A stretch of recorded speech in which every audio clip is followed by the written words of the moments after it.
Before we dive in, drop a comment and let us know where you're watching from. We'd love to hear from you.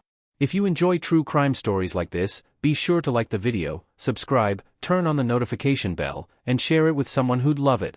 The call came in at 3:47 a.m. A riot at USP Florence, the Supermax prison housing America's most violent offenders. But this wasn't a riot. When the tactical team breached cell block H, they found silence. 32 inmates in solitary confinement, each locked behind steel doors designed to contain monsters. Except one door was open. Inside, inmate Daniel Kroger lay motionless on the concrete floor, a pool of blood spreading beneath him. He had been stabbed 17 times. In a cell that had been locked from the outside. In a wing where human contact was impossible. Detective Sarah Chen arrived as dawn broke over the Colorado mountains. Kroger was serving 6 life sentences for orchestrating a cult that murdered families in their sleep. He had spent 9 years in solitary, cut off from every human being except guards who passed food through a slot. No cellmate. No weapons. No access to anything sharp. Yet someone had butchered him like an animal. Chen studied the scene, her breath visible in the frigid cell. The door's electronic lock showed no signs of tampering. Security footage confirmed no one had entered or exited. But then she saw it. Scratched into the wall above Kroger's body. 3 words.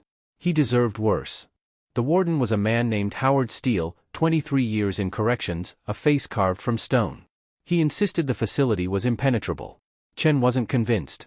She pulled the guard rotation logs. 4 officers had access to cell block H that night.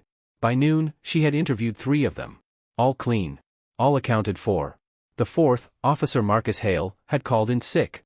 Chen drove to his apartment in Cannon City, knocking until her knuckles ached. No answer. She kicked the door open. The apartment was empty, but on the kitchen table sat a file. Crime scene photos. Newspaper clippings. Faces of children. Kroger's victims.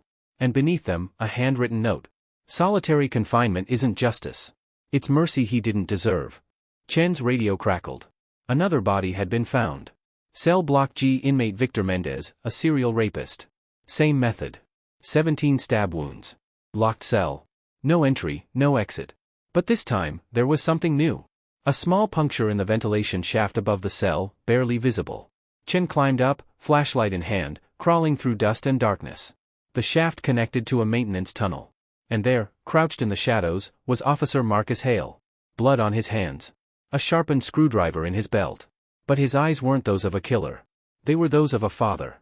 Tears streamed down his face as he whispered, "My daughter was 8 years old when Kroger's cult took her.